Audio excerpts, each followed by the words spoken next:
Joseph Fielding, 1797 to 1863. Diary, 1843 to 1846. Source, Joseph Fielding, Diary, 1843 to 1846. Church Archives. And they might have known that he was not a fallen prophet. The Nauvoo Journal of Joseph Fielding. Transcribed and edited by Andrew F. E. Hatt, BYU Studies 19. Winter 1979. Selected footnote references or summaries of some footnotes have been inserted in the text in brackets. The Nauvoo Journal of Joseph Fielding. Nauvoo, December 1843. It is now 2 years since I came to this place and since I wrote any by way of journal. The reasons for this neglect are my being so thronged in providing for my family and the inconvenience under which I have labored, and as to myself I have had but little to write. Joseph Fielding was born at Honiton, Bedfordshire, England, March 26, 1797 and emigrated to Canada in 1832. After settling near Toronto, he met Parley P. Pratt in 1836 and joined the church in 1837. Following his conversion, he served as a missionary in England and then moved to Nauvoo. I landed in New Orleans early in November 1841 at the head of about 200 saints, having had peace and a good passage, but at this place I had a fall from a bridge, or wharf nearly 10 feet onto the hard ground, which broke 1 or 2 of my ribs and hurt my knee very much. I had just been to charter a steamboat and was returning to the ship. This fall was the severest hurt I had ever sustained. I felt determined to make but little of it, but it was long before I could rise from my bed by myself, but the master of the boat was very kind, letting me occupy one of the staterooms for myself and family. We reached St. Louis in 8 days. Here we saw some poor faithless saints, something like spider webs set to catch flies. They came to us with fair words as our best friends, but their counsel was that of enemies, but did not prevail to stay any of our company, except 2. Most of them had been to Nauvoo but had not faith enough to live there. We took a boat to Warsaw, the water being too low to admit the boat further. On our way there, on Sunday, at Brother G. Miller's request, I again spoke to the people. Till we landed there, at Warsaw, the weather was fine, but while we waited the coming of some of the 12, the weather broke and the winter set in with a snowstorm, so that in 2 or 3 days we came to Nauvoo in a sleigh. Some of our company came on feeling anxious to see this place and the prophet. The counsel of our brethren of the 12, Brother Willard Richards and others, was that some of us should stop at Warsaw, thinking at that time of forming a branch there. Accordingly, some remained there, but afterwards that place was given up on account of the unfriendly disposition of the people there. We paid Lorenzo Young for $4, brought us to Nauvoo. The day was very cold. As we rode over the prairie we were compelled at times to get out and walk to warm ourselves, but it was with great pain that I got off and on the sleigh on account of my hurt. Brother Lorenzo Young had kindly taken me and my family to his house soon after we landed in Warsaw. He and his wife were very kind to us. When we came within 2 miles of our journey's end, we began to see the effects of that industry for which the saints are so remarkable: fences of rails and of pickets, houses and gardens on the edge of the prairie, such as we had not before seen. This, said Brother Young, is Nauvoo, but we had 2 miles to go yet, so extensive had this settlement of the saints become in so short a time. We soon passed the sacred place and foundation of the temple. The arches of the vault windows were not all finished. The sight of this, though by the light of the moon, only gave me peculiar feelings. The idea that it was done at the special command of the Almighty was a new thing in this age. It seemed to fill the mind with solemnity and to give a sacredness to the whole place. How many houses of God, as they were called, have I seen in building, but there is none in the whole world except the one in Kirtland Temple, and this one, Nauvoo Temple, that was built at the command of God, DNC 88:119, 124:27. This thought at once leads the mind back through the long darkness which has covered the earth since the days of the apostles, wherein God has not spoken to men either by visions or by dreams, or by Urim or by prophets. The seers and prophets have been covered, and to the promises of God, that he would renew the covenant, gather Israel, and establish his kingdom on the earth, no more to be destroyed. We soon reached the house of my sister, now widow Thompson.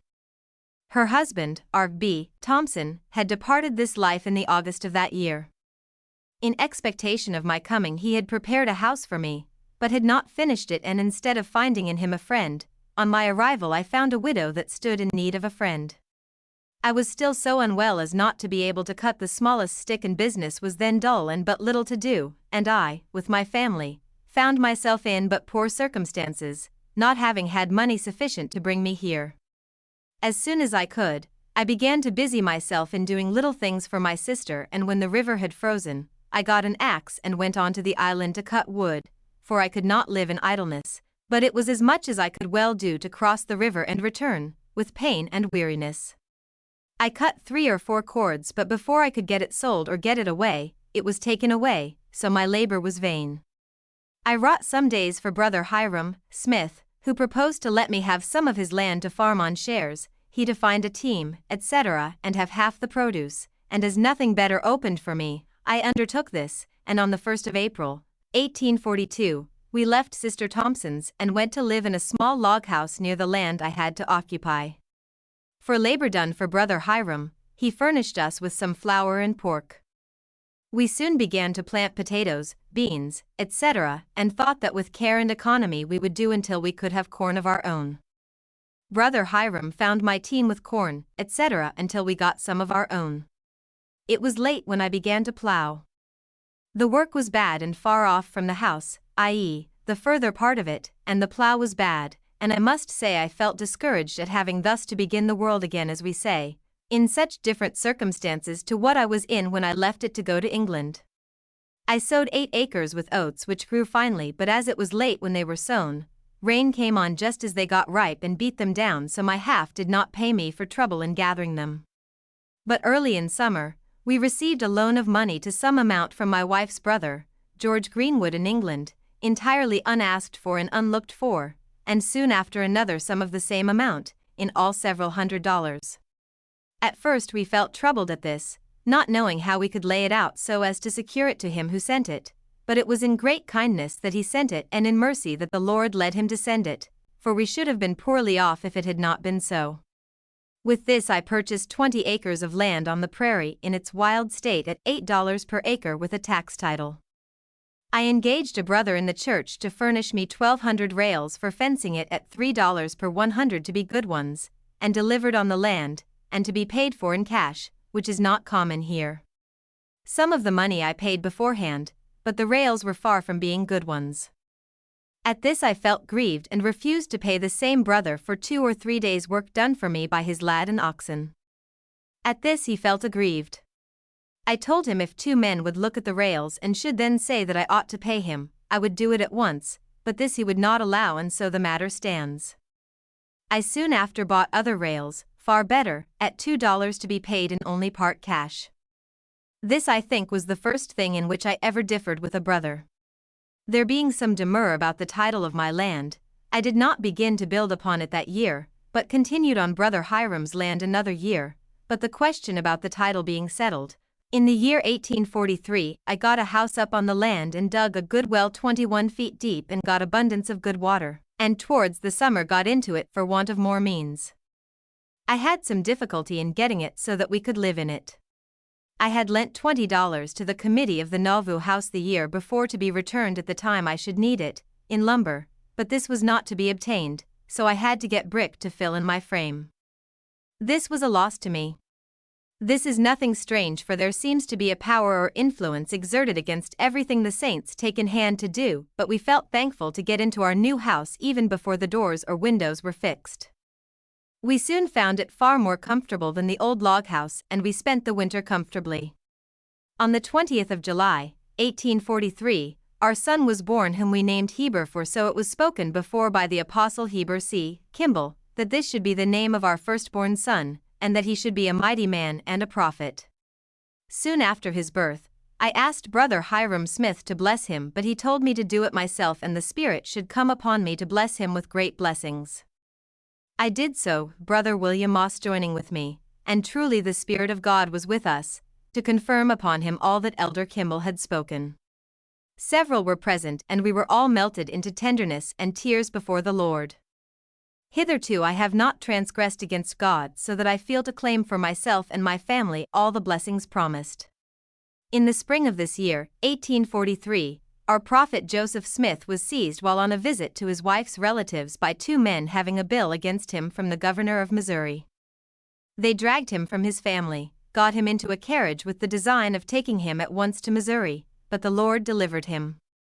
The driver would stop at Dixon to feed his horses, and so the matter got out and the people were ready to deliver him.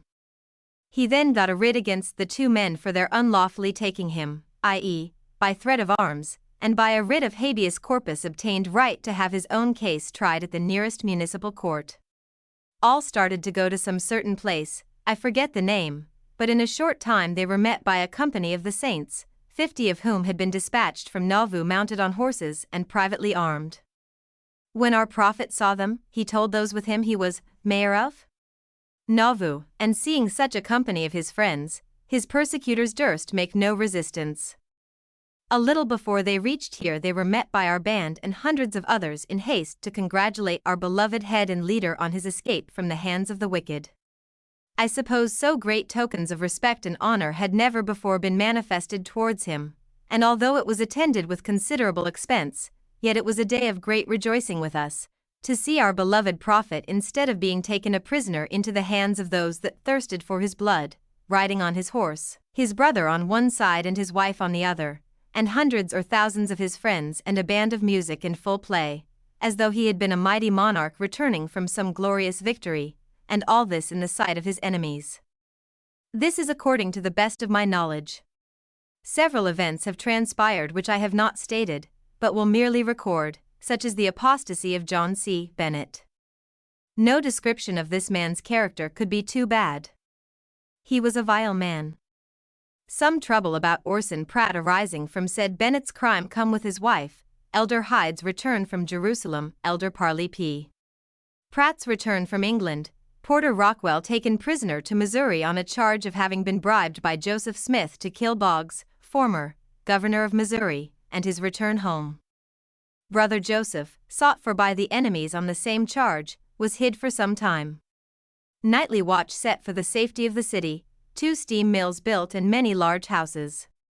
Many have joined the Masonic institution. This seems to have been a stepping stone or preparation for something else, the true origin of Masonry. This I have also seen and rejoice in it. This winter there was much preaching through the city, much said on the subject of the coming or spirit of Elijah. There has been great light poured out upon the saints of late, and a great spirit of hearing. I have been called to preach several times and felt much of the Spirit. In general I have felt well, increasing in light and knowledge and also in joy, having the good will and confidence of my brethren and feeling myself to be one with them. In these things I feel myself blessed and honored. On the 7th, same, 1843, of March a meeting was called and several addresses delivered by the prophet and others on some evils in the city. Several received a severe exposure in the church and out. Of the latter was the brother of R. D. Foster. He asked in the congregation if Mr. Hiram Smith alluded to him in his remarks, but did not get a direct answer. He then asked Mr. Joseph Smith if he meant him. Brother Joseph Smith asked why he thought so, but he repeated the question and said, "If you will not hear me, you soon shall hear from me. Did you allude to me?" When Brother Joseph Smith answered, "You say it," and bid the officers to take him and fine him $5 or $10, I forget which. His brother R. D. Foster then spoke to justify him and clear him of censure, and after exchanging a few words, Brother Joseph Smith told him to hold his tongue or he would fine him too. Thus it ended for the time, but the reproof and exposure which he and several others had received stirred up feelings that could not be suppressed.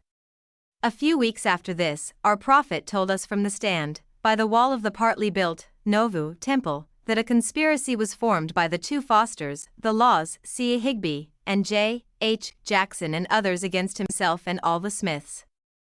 By some of them it was declared that there should not be one of the Smith family alive in a few weeks. Many accusations and threats of this kind were uttered. All this the prophet had had from a Mr. Heaton and another. The testimony was credible. They had formed a caucus and had invited others to join it, but much of this was found to be the false statement of the said Joseph H. Jackson, who proved to be as corrupt and guilty as a man could well be. Yet it was partly true. I do not know to what extent. But this I do know.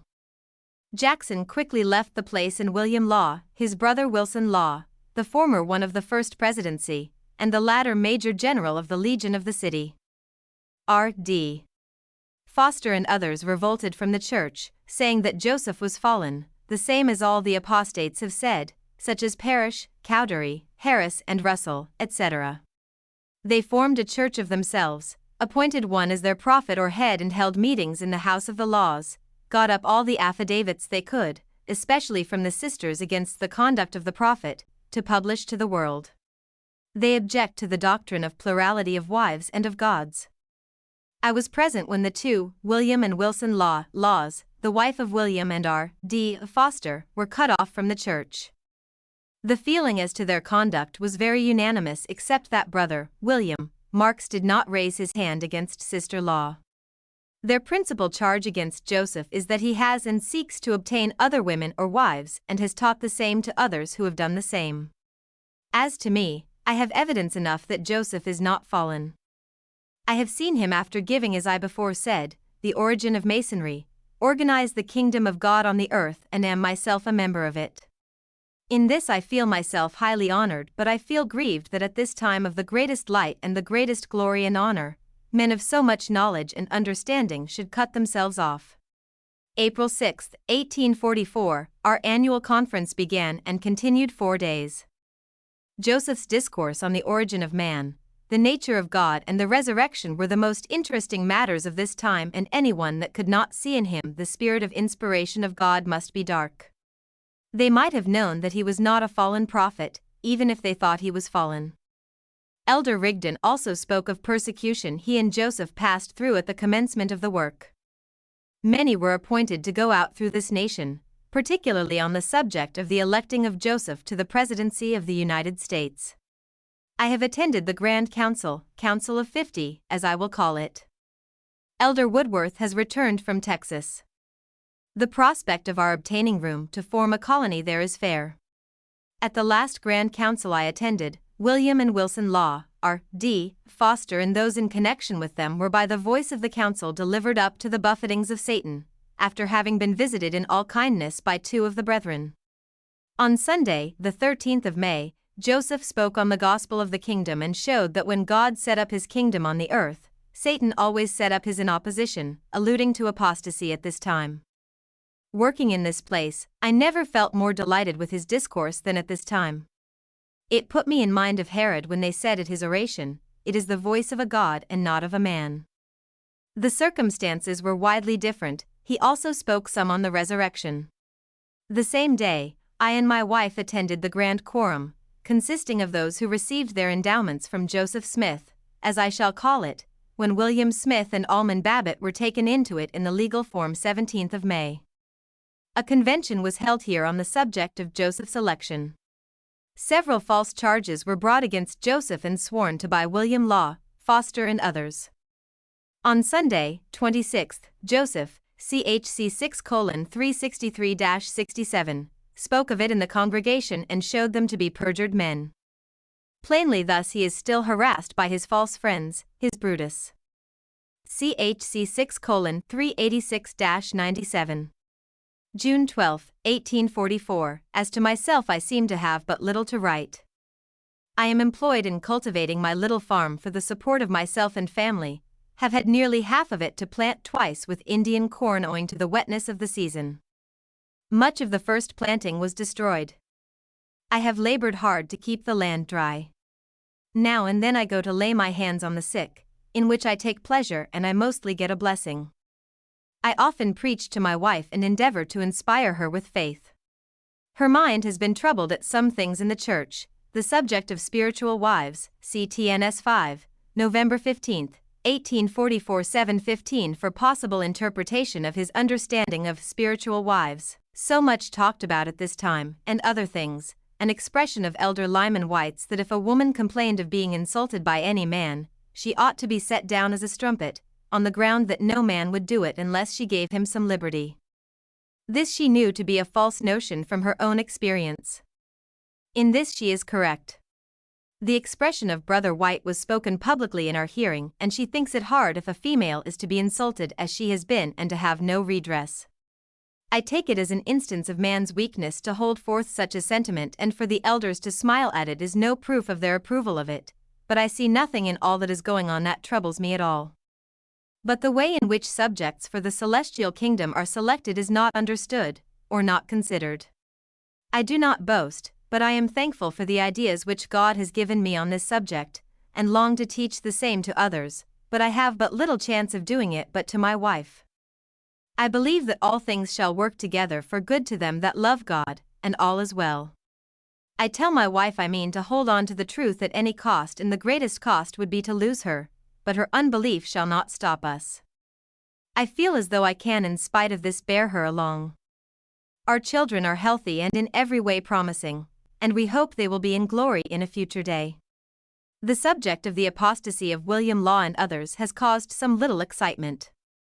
They lately purchased a press, etc., and printed the first numbers of the Nauvoo Expositor, which was designed to publish all they could find against Joseph and others. But this first number was of such a kind that the city council, on mature deliberation according to the law of the land, condemned the press and paper and ordered the whole to be burned, which was accordingly done on the 10th of this month, June 1844, but the party made no resistance. June 22, 1844, an order came from the governor at Carthage for Joseph, Hiram, and the rest of the city council to appear at Carthage, or rather, they were informed of this by letter by 2 or 3 who went there to see him. The prospect now looked very dark and threatening, and they were much perplexed, and after holding council together most of the night, Joseph and Hiram and 1 or 2 more left the city before day. Early in the day a company of men arrived with an order from the governor, but as they could not be found, all but 1 of them returned, leaving 1 to see if they could be found and would go. They were found by the brethren, but they refused to go. The prospect, however, was so dark, and seemed to threaten the entire destruction of our city, the governor saying if they refused to go, our city stood upon kegs of gunpowder and a small spark would blow it up, and the officers saying that we should be put under martial law until they should be delivered up, if it took 3 years. These things, together with a recollection of the horrid scenes of Missouri and also a firm trust that God would deliver them, induced many of the saints and of Joseph's friends to wish them to go. Yet it was some time before they consented, which they finally did. On Monday morning, Joseph, his brother Hiram, Willard Richards, John Taylor, the only 2 of the 12 at home, with several others, started for Carthage, of course with solemn feelings, and it appears that Joseph in particular anticipated the fatal result in part, but said he wished at any rate that Hiram might be saved to stand in his place. He expressed himself to this effect, that he should die for this people, and if so, he should be murdered in cold blood. Some time before they reached Carthage, they met a company of men with orders from the governor of the state to take our public arms, i.e., the arms belonging to the state. The captain of this company was polite and friendly and gave the strongest assurances of their safety, and it was agreed upon that the brethren return with them to Nauvoo. I was down in the city when they came in, and was in Brother Hiram's company. In his own house, he was in better spirits by far than when he left. He told me he thought that all things would go well, etc. And as soon as the arms could be collected, they again took their leave of their wives and families, alas for the last time, and came to Carthage, from henceforth of cursed memory. The governor, it appears, treated them respectfully and took them to his own lodgings until, as he said, for fear of the people he desisted, and after having had a trial in part, they were unexpectedly and unlawfully thrust into the jail. They went to Carthage on Monday evening, the 24th of June, 1844. On Thursday, the governor left them and with a company of men, came to Nauvoo, having left a guard at the jail, but of the Carthage Greys who had just before been in a state of mutiny. Yet as all the troops had pledged themselves to the governor to abide by the laws, these were entrusted with the care of the prisoners. It seems that a party of the mob had come to Golding's Point, located between Nauvoo and Carthage, on their way to Nauvoo, and that messengers were sent to them to order them to disperse. At this, their leader, Colonel Levi Williams, ordered all who were not willing to go to Carthage and kill the Smiths to lay down their arms, and the rest to step out together, saying now is the time or never. This was soon done, and the murderers disguised themselves by blacking their faces and started on their way to shed blood, and came to the place about 5 o'clock in the evening of the 27th, June, 1844. A young man named William M. Daniels, who had given up his gun, went with them, as he said, to see what they would do, and was an eyewitness to all that passed. He heard Wills say he had shot Hiram. This Wills was one of the company of saints, an Irish man, who came with me from England with his wife and 2 children. He was an elder in the church. It is understood that he received a wound in the arm from a bullet by Brother Joseph. It took his wrist and ran up by the bone, of which wound he soon after died. A ball passed through the door and entered Brother Hiram on one side of his nose just below his eye, when he exclaimed, "I'm a dead man," and fell, at which Joseph cried out to Hiram. As he lay, another entered under his chin. Brother John Taylor attempted to get out a back window, but a ball met him, which it seems threw him back into the room, owing to its taking his watch, which beat in the watch, thereby giving the exact time at which it occurred. He had received 4 balls before he was taken by Brother Willard Richards and put under the bed. He suffered much but survived, a living martyr. Joseph too endeavored to escape by the same window, but the mob quickly met him there. He fell from the window and was taken by the mob and was set against the well curb, and 4 men shot him in the upper part of his body. Williams then said, "Take his head off," but at this moment, as Daniel states, a light shone between Joseph and the mob, which so affected them that they had no power to touch him, and the 4 men dropped their arms and had to be carried off by their companions. The whole then ran off, leaving their victims weltering in their blood. Thus the earth was once more stained with the blood of the saints, even the anointed servants of God, and their blood echoes the cry of former saints for vengeance to be taken on the wicked, that the earth may be cleansed from the blood of the righteous. This account of the wondrous light, cited from the writings of William M. Daniels, was never accepted in official church accounts and has been rejected by many historians. C. Dolan H. Oakes and Marvin S. Hill, Carthage Conspiracy, Urbana, University of Illinois Press, 1975, page 90 FN 60. Their bodies were washed from blood and put into boxes, and the next day were conveyed in 2 wagons under a guard to Nauvoo. This was the most solemn sight that my eyes ever beheld. I had often read of the martyrs of old, but now here I saw 2 of the greatest of men who sealed the truth which they had held and taught with their blood. Is this an earnest of what has to take place in this last dispensation? Is the blood of the sheep again to be shed like that of the shepherd as in former days? Father, if it be possible, let this cup pass from us, but if not, let thy will be done, and let us be strengthened to endure to the end. Joseph and Hiram Smith were of large stature, well proportioned, and had a noble appearance, and this appearance was by no means lost in death, as they lay side by side, for what can make men more noble than to hold the truth of God against his own interest, temporally, to be at war with the world, for the salvation of the upright in heart, and finally seal that truth with their blood. When I think of them and write of them, I feel as though I want to ask their forgiveness that I have not mourned for them more deeply. Joseph had been brought before rulers and judges scores of times, but was never convicted of any crime, neither Hiram, and although the governor said the burning of the printing press was unlawful, yet the persecutors said they knew the law would not reach him, but powder and ball would, so that they justly are ranked with the martyrs of Jesus Christ. My consolation in the midst of this affair was that all had been done. Joseph and Hiram had done all that they could have done, and the foundation of the great work of the last days was laid so that it could be finished by the 12 apostles who had been instructed in all things pertaining to the kingdom of God on the earth. Some also besides the 12 had received their endowment, which was expected at the completion of the Nauvoo temple.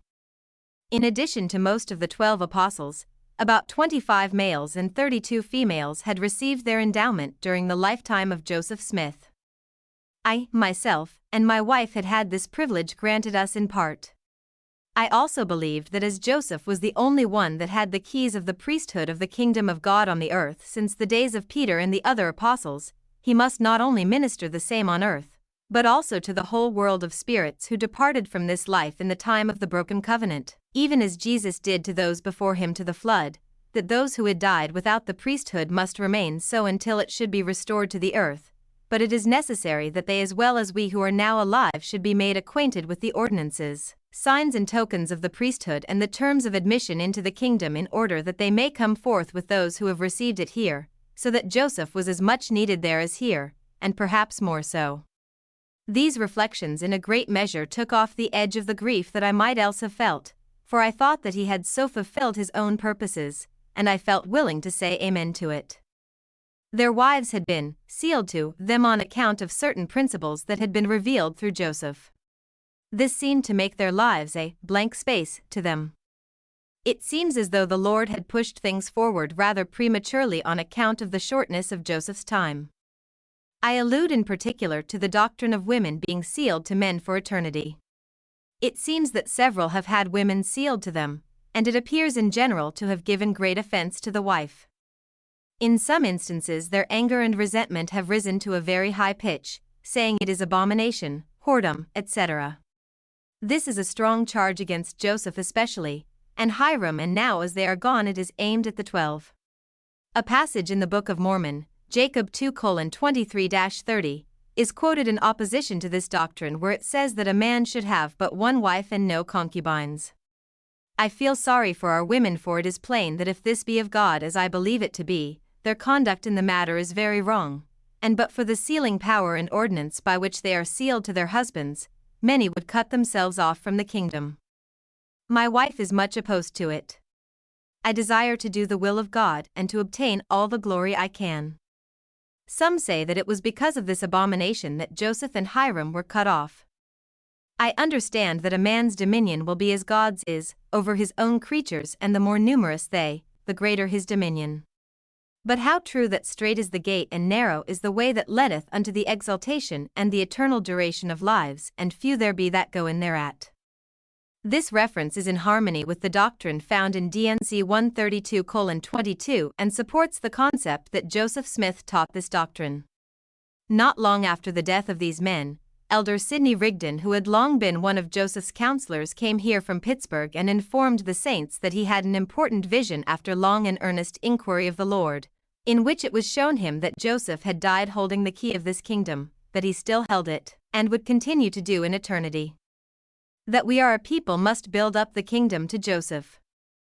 If we did not, we should be damned, and that he himself stood next in authority, and he was in haste to get the assent of the saints in this matter. As he said he must be in Pittsburgh in a short time, this all seemed right to some, but many felt as though it was not the voice of the Spirit. I felt doubtful about it, partly because I considered he had not been faithful in his office a long time, and partly because the Spirit did not bear witness to it. But there was a general desire that the 12 might come home first, i.e., before they gave a decision on the subject, and so it came to pass, which soon gave a new face to things. A meeting was called, and Rigdon again addressed us, but seemed to have no liberty or power, after which Elder Brigham Young spoke to the people. He said he saw here a hurrying spirit, showed the true organization of the church, and called a meeting again when all the quorums of the church should be placed in proper order. He said that if the people wished Elder Rigdon to be their guardian and leader, they were quite at liberty to take him, but it must be passed in a regular and legal manner, by the separate quorums. He had much liberty and the power of the Spirit in speaking, and at the said meeting, he showed that Rigdon, if he were to take his place as counselor to Joseph, he must go beyond the veil where he was gone. And the saints soon began to see how things were, and that the 12 must now hold the keys of power and authority according to the revelation, which says the 12 are equal with the first presidency. CHC 7:232-41. Before this he asked the church if they wished to choose themselves a guardian, but they did not raise their hands, and it was now no hard thing determining who should lead the church. It was also shown that Joseph had told the 12 after he had instructed them in all things that on them would rest the responsibility and the care of the church in case he should be taken away. They invited Rigdon to their council, but he did not attend, and he soon began to use threatening language against the 12, Joseph, etc. To say that he had known for some years that Joseph had not been led by the Spirit of God, and gave this as the reason why he did not attend with him as his counselor, he soon so far committed himself that his license was demanded by the 12, but he refused to give it up. He seemed in no haste now to get to Pittsburgh, but labored hard to raise a party to himself and succeeded in some degree. Some few cleaved to him, and were in a short time cut off from the church along with him. Among the party were Samuel Bennett, Leonard Sobey, Samuel James, William Cottier, etc. When Rigdon had thus selected a party, they held meetings and he taught them those things which he had learned in the quorum, as it is called, i.e., a company on whom Joseph had conferred the endowment, being clothed in garments, and received the last instructions that Joseph could give them, being washed and anointed, etc. These things were to be kept sacred, as it was not to become a general thing until the temple be finished. Rigdon was admitted there a short time before these troubles took place, almost the last to be admitted, and when he became thus cut off if not before, he began to teach those things to his party and to ordain them prophets, priests and kings, though it appears that he obtained some things from William Marks, one of the quorum and the president of this stake. But he and his party soon left Nauvoo and went to Pittsburgh, where they began to publish a paper chiefly to expose the corruptions of the church. But I soon began to hear but little of them, so I leave them for the present. The specific charge against Sidney Rigdon at his excommunication trial, September 8, 1844, was that he had administered the highest ordinances of the temple to individuals when he had not received them himself. See Brigham Young's statement of the charge in TNS 5, September 15, 1844, 648. On September 2, 1844, Sidney Rigdon taught that it was not necessary to build the temple, that it never would be built, that God had rejected the church. See speech of Orson Hyde, delivered before the High Priest's Quorum, April 27, 1845, page 17. It seems that Joseph had not looked upon Rigdon as his counselor for a long time, yet as the church with Brother Hiram seemed willing to continue him in that office, he was not openly dismissed therefrom. Joseph said he had carried him until he was sick of it. He wanted one that would stand by him in danger and peril and at all times, but it appears that Joseph had chosen Brother Hiram and Amasa Lyman in the stead of Rigdon and William Law. In October 1844, a conference was held and was very numerously attended. Much instruction was given by Elder Brigham Young on the priesthood, etc., and the high priests were appointed to seek out new locations, i.e., many of them, all through the country, and make gatherings of people. Together they came forward readily in expectation of going out at once, but Brother Young told us they need not be in a hurry about it, and it appears they will not go out until the temple is finished, but he felt a burden on him and he wished to get it off. I never attended a better conference for union and business. A number of 70s were also organized and a good feeling prevailed. The saints had all through the scenes which had transpired since the death of our brethren been strongly exhorted to refrain from a spirit or conduct of revenge, and Brother Richards had pledged his life that there should be no revenge taken on our part, and it had been carefully observed. But when Elder Lyman White came home from Washington, where he and Elder Kimball had gone on the business of Joseph's election as president, he began to exclaim against the governor, calling him a little pusillanimous devil, and said that Joseph was pleading with God for his damnation, said curse the temple, and represented matters as though Nauvoo was of no importance any longer. And as Joseph had given Bishop George Miller the liberty to locate the Black River Company, i.e., those men who had been cutting pine for the temple, according to their discretion. He, Lyman White, got them and what he could besides with all the means he could muster, and left this place and went up the river to locate there. He seemed to consider that we were too corrupt for them to keep the commandments of God amongst us. This is stated by one of his party. His conduct was contrary to the mind of the rest of the 12 and was reproved by them.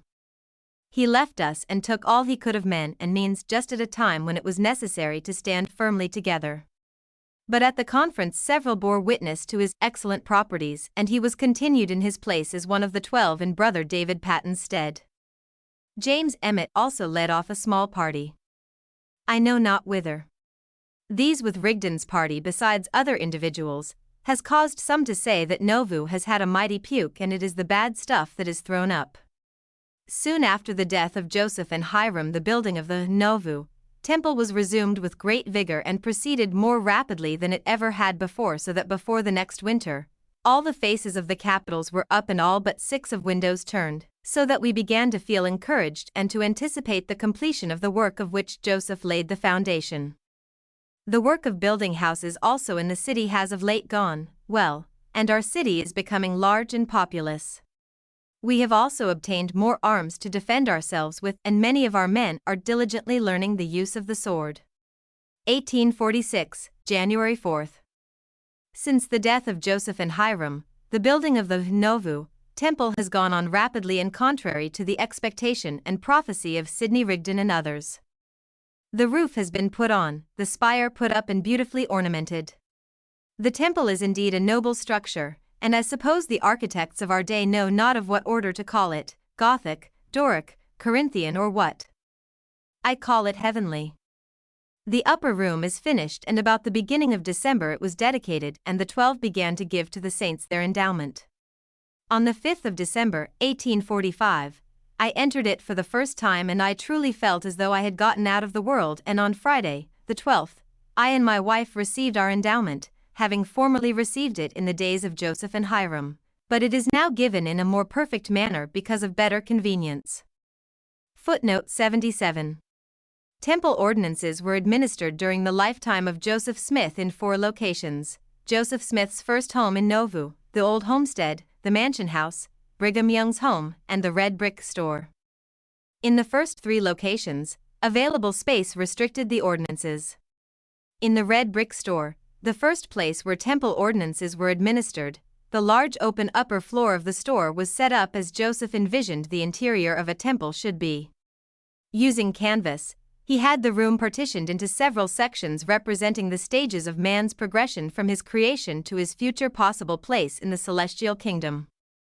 CHC 5:1-2. Both Brigham Young and Lucius N. Scoville report that Joseph Smith was concerned that the size of the upper room of the store prevented him from presenting a perfect representation of the interior of endowment rooms for a temple.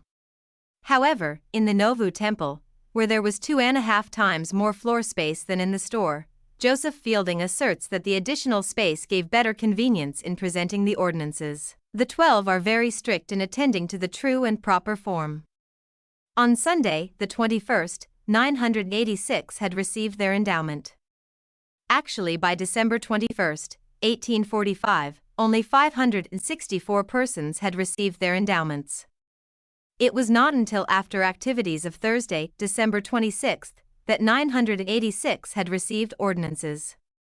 Fielding was present at the meeting of the 21st and was probably present at the meeting held the 28th when he heard the figure, but when writing in his journal a week later, Sunday, January 4, 1846, he most likely projected the number back to December 21.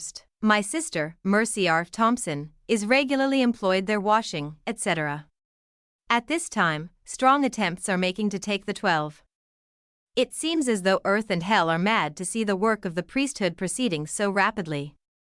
The United States Marshal has been here for some time searching and laying in wait for the 12 and some others. He searched the Nauvoo temple through but in vain. The brethren have had to disguise themselves and conceal themselves to escape them. The charge is treason. You may see the 12, etc. wherever they go with 6-shooter pistols in their pockets, but thus far they have been preserved and are ministering in the Nauvoo temple and teaching the way of life and salvation. Many hands are employed in the lower parts of the Nauvoo temple. The font also is about finished and ready for use. The saints at the same time are organized into companies and are preparing to leave Nauvoo for some unknown location in the west, having been compelled to promise to leave our homes in our Nauvoo temple, whether we can dispose of them or not in the coming spring by the Gentiles around us and the nations sanction their proceedings. And the church is hastening to finish the Nauvoo temple before we leave. James Emmett a short time ago came to Nauvoo and was taken into the church again, and brothers Sherwood and John Fulmer were sent out to his company 600 miles from this place to instruct them and baptize them if they desired it, which they did. They and Lyman White and his company are daily remembered here by the saints before the Lord. Elder Wilford Woodruff and the saints in England are also remembered before the Lord. About 2 months ago, Brother Turley was taken on a charge of bogus making at Alton, was kept 4 or 5 weeks in a wretched condition in irons, was then taken to Springfield, tried, and let to bail until next June, but pursued before. On the 3rd of January, 1846, Mary and received her endowment in the Nauvoo temple. Friday, the 23rd of January, 1846, we were sealed in the temple by Heber C. Kimball, and on the same day we were also anointed by Parley P. Pratt. Footnote 80. The lower two floors of the Nauvoo Temple were solemn assembly rooms nearly equivalent in design to the Kirtland Temple. There was a basement floor which included the baptismal font used in performing baptisms for the dead. Work continued on these lower floors even after the Exodus began. The Nauvoo Temple was completed for a private dedication April 30, 1846, and for a public dedication 1 May 1846. Dedications where the saints expressed their final devotion in building the temple which the Lord had commanded, but which they would never fully use. Monday, 26 January 1846, our 4 children were washed, anointed, and sealed to Joseph and Hannah Fielding. And we, Joseph and Hannah, were sealed to Hiram Smith for time and eternity by elders Brigham Young and Heber C. Kimball. Footnote 88. Since Joseph and Hannah's 4 children were born to them before their marriage was sealed by the power of the holy priesthood, it was, according to Mormon doctrine, necessary for their children to be sealed to them for eternity as if they had been born under the promises of Abraham, Isaac, and Jacob. These blessings pronounced by the priesthood were not promised by ministers nor civil authorities authorized to perform marriages. Footnote 89. As Joseph and Hannah's children needed to be sealed to their parents, so also Joseph and Hannah needed to be sealed to parents who were worthy of the sealing ordinances. Since Joseph's parents were not members of the church, he elected to be sealed to Hiram Smith, his brother-in-law and deceased patriarch to the church. The law of adoption that operated to establish the patriarchal order was intended to connect all families who would be exalted in the celestial kingdom back to Adam, the first man. Our 4 children are Rachel, born at Preston, County of Lancaster, England, on the 27th of June, 1839, Ellen, born in Preston aforesaid on the 9th of February, 1841, Heber, born in Nauvoo on the 20th of July, 1843, and Joseph, born at Nauvoo on the 13th of July, 1846, June 13, 1845. January 29, 1846. Last eve called at the Nauvoo Temple. Many were receiving their endowment in numbers waiting to be sealed. All things dark around us. It is generally expected the county is to be put under martial law. Affidavits have been made at Washington by Rigdon or William Smith and Adams or all that we intend to go and bring on the Indians against the government, and the design is to prevent our going by putting us under martial law and to hem us in on all sides and then to torment us with writs, etc. It is hard to think of our brethren leaving us while everything is going so well, especially in the Nauvoo Temple. February 18, 1846. For about the last 2 weeks, the saints have been busily crossing the Mississippi River with their wagons, etc., and having a great deal of public property, such as cannons, guns and other weapons, and ammunition, printing press and other mechanical and farming implements, and the church records, etc. Seed spring wheat, also intending if possible to put it into the ground in the spring. These, with a suitable supply of provisions, at least as far as possible for such an unknown journey, have taken all the teams that could be mustered, both horses and oxen. I suppose they have over 200 teams. They cross the river in flat boats. They have about 1.5 miles to go on the water, and it is hard work to row them across the stream. The wind has often been too strong for them and they were obliged to wait. I suppose by this time they are all on the other side. 6 days ago I went over to see the camp, which is 5 or 6 miles from the river. The campground is by Sugar Creek, where they have plenty of wood and water, a good place for such a purpose. On the night of the 13th, the snow fell and covered the ground, and the 14th was a very rough day, snowing all the day long. I felt much for them. Some had tents and some wagon covers, and some, neither of them. This day is also rough, snowing all the day from the north, but it is not very cold, when I think that men, with some women and children, should be so exposed. The camp traveled slowly, the road being bad and weather rough and cold, sometimes having to put 8 or 10 yoke of oxen to a wagon until they came to what they called Garden Grove, about miles from Nauvoo, where they commenced plowing and planting, and after staying there a while, the greater part of them moved on a distance of miles, where they arrived in time to put in other crops, some of which came to perfection, but some did not. They fenced in a large field, having Grand River as a fence on the west side. This place they called Pisgah. Both of these places seem to have been very sickly and have proved to be the home of many of the saints. Many of them are there, mingled with the dust. Before they had time to reap the fruit of their labors, the main part of the camp again moved westward until they crossed the Missouri River, about 3 miles from which they encamped and went to work at getting hay for the winter, and in the fall of the year, they moved onto the bank of the river. They had been compelled to barter their property, horses, harness, beds and clothing, etc. to the Missourians for provisions, and made great sacrifices. Brother Samuel Bent was left as president in Garden Grove and Brother Charles C. Rich in Pisgah, but during the summer, the former was called home, having done his work, I believe to the satisfaction of all the saints.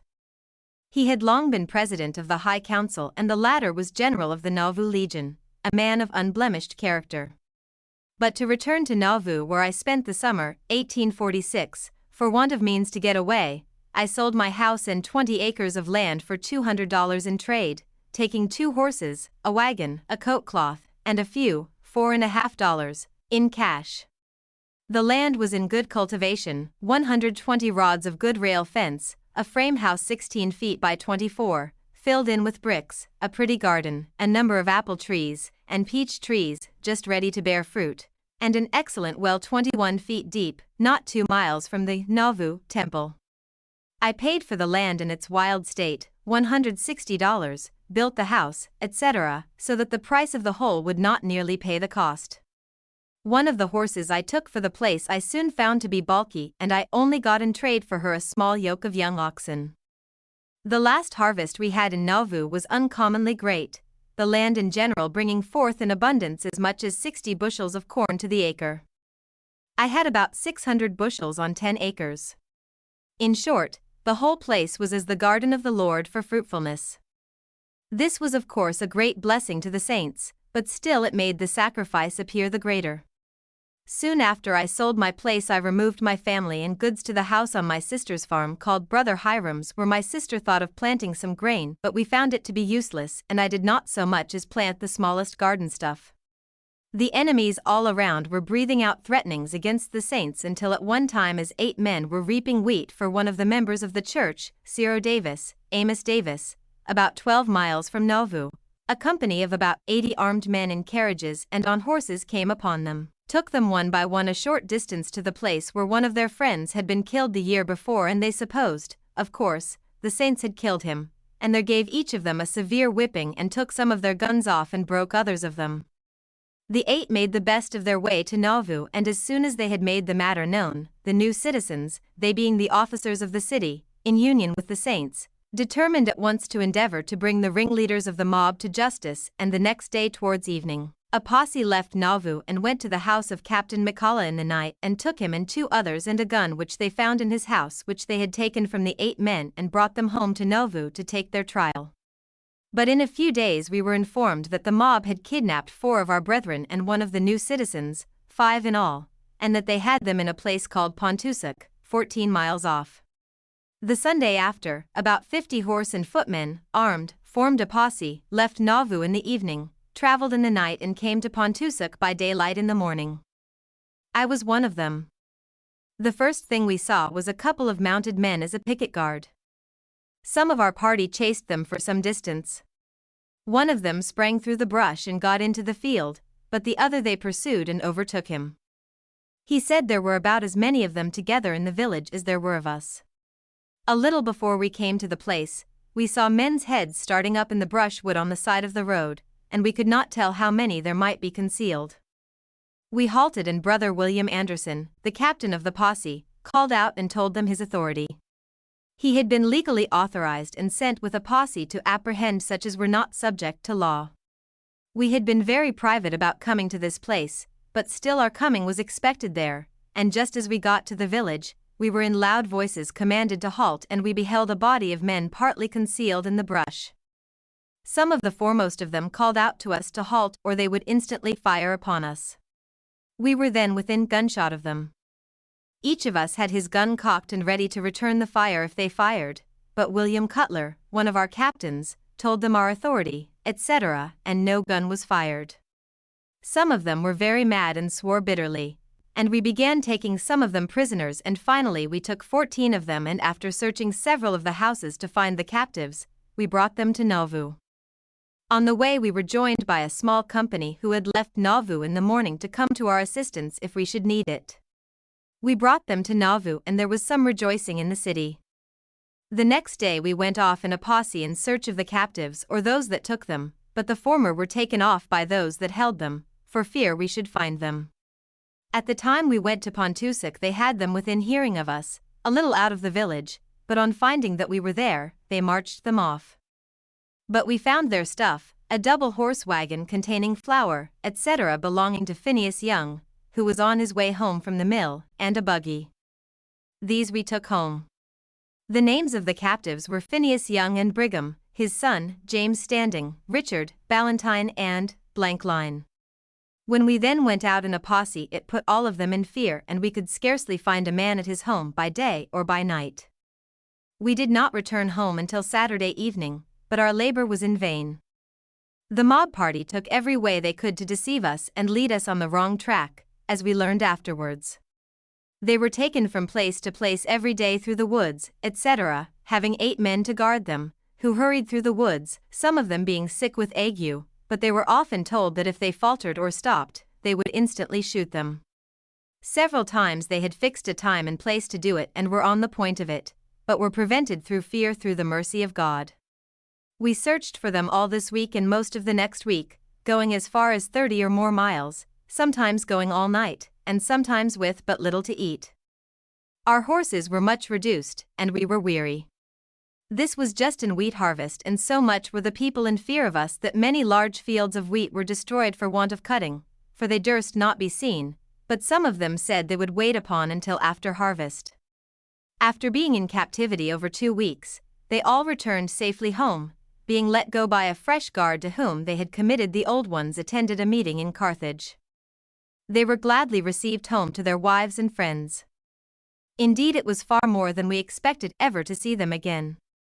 Not long after this the mob began to collect and to threaten us with destruction, first at Golding's Point to the number of 200 or 300, from whence they dispersed through fear, but soon began to gather again near Carthage, where they lay encamped a number of weeks to the north of 900 as far as I can gather, until early in September, 1846.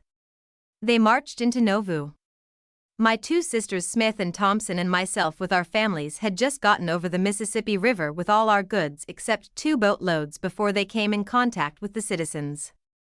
They came and encamped on the farm that I had just left. They took this course to avoid any ambushment that might be laid for them. From thence they sent balls into the city, but before they came near the Nauvoo temple, they were met and repulsed. But I shall not attempt to record the whole of that scene of outrage. The poor saints had to flee, sick or well.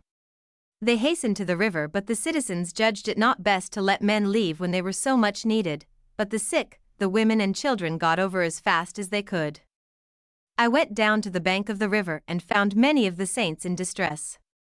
Some had left their goods and were destitute of food and clothing. Others had left their husbands in the battle.